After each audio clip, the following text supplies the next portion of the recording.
ஆத்ம வித்யா யோகாவின் ஆன்மீக நறுமணம் ஆக்கம் பெறும் நம் மனம். வணக்கம் நண்பர்களே.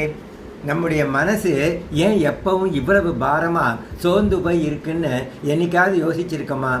ஏன்னா தினமும் நம் மனசு மேலே 3 பக்கத்தில் இருந்து ஃப்ரம் 3 டைரக்ஷன் எண்ணங்கள் தாட் அட்டாக்ஸ் வந்து தாக்கிக்கிட்டே இருக்கு. அது என்ன அந்த 3 அட்டாக்கு? முதல் வழி த அவுட் சைடு வேர்ல்டு. நம்ம கண்ணு, காது, மூக்குன்னு 5 புலன்கள் வழியாக வெளி உலகத்தை பார்க்கும்போதும் அங்கிருந்து வர ஆசைகள், கோபங்கள் மற்றும் அதர் எமோஷன்ஸ் அண்ட் ரியாக்ஷன்ஸ். ரெண்டாம் வழி த மெமரி சிப்ஸ். நம்ம மனசுக்குள்ள இருக்கிற மெமரி சிப்ஸ், பழங்கால நினைவுகள், பழசில நடந்த ஏதோ ஒரு சோகமான விஷயம், இல்லைன்னா ரொம்ப சந்தோஷமான அனுபவம், இப்படி கடந்த கால நினைவுகள் நமக்குள்ளே ஓடிக்கிட்டே இருக்கு. 3ஆம் வழி and third attack is the future attack.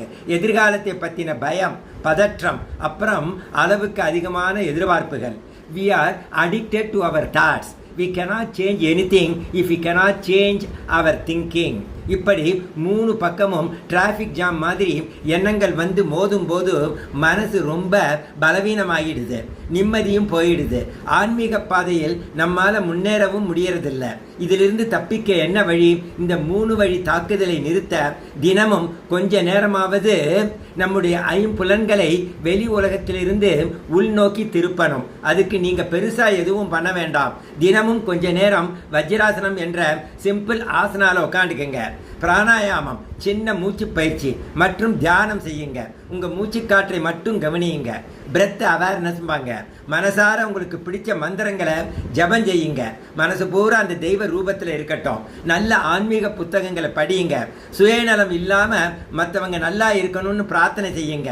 நல்ல எண்ணங்கள் கொண்ட மனிதர்களோடு சத்சங்கத்தில் நேரத்தை செலவிடுங்க. Quiet the mind and the soul will speak. தினமும் சில மணி நேரங்கள் இப்படி நம் புலன்களை அடக்கி ஆன்மீக பயிற்சிகளில் ஈடுபடும் போதும் மனசுல இருக்கிற பாரம் குறைஞ்சு இதயம் லேசாகும்.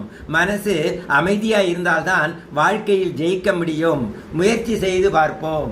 இறைவா நன்றி.